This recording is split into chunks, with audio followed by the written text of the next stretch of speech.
કાપોદ્રા પોલીસે કિરણ ચોકમાં આવેલા પાર્કિંગ કોન્ટ્રાક્ટ ધરાવતા 52 વીર પાર્કિંગના સંચાલકો દ્વારા પાર્કિંગમાં મૂકેલા બસની ટાંકીમાંથી મોટર દ્વારા ડીઝલ ચોરી કરતો હોવાના રેકેટના પર્દાફાશ કરી 300 લીટર ડીઝલ સહિતનો મુદ્દામાલ કબજે કર્યો છે। કાપોદ્રા પોલીસની ટીમ મળસ્કે કાપોદ્રા કિરણ ચોક પાસે પેટ્રોલિંગ કરી હતી ત્યારે સમયે 13 જેટલી પીપ સાથે પસાર થયેલા પિકઅપ વાન અટકાવી હતી। પિકઅપ વાનમાં પીપની તલાશી લેતા 2 પીપમાંથી 300 લીટર જેટલું ડીઝલ મળ્યું હતું।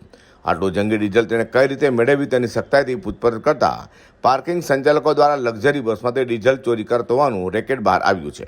પોલીસે જણાવ્યું હતું કે પિકઅપ વાનના ડ્રાઈવર કેવિન રાનપડીએ કબૂલાત કરી હતી કે આ ડીઝલ પાર્કિંગનો કોન્ટ્રાક્ટ ચલાવતા રજનીકાંતજી પાગડાળ અને હરિમાવજી રંગાણી ઇલેક્ટ્રિક મોટરની મદદથી પાર્કિંગમાં મૂકેલી બસની ટાંકીમાંથી 5 થી 10 લીટર ડીઝલ કાઢી લેતા હતા। આ રીતે કુલ 300 લીટર ડીઝલનો જથ્થો ભેગો કર્યો હતો।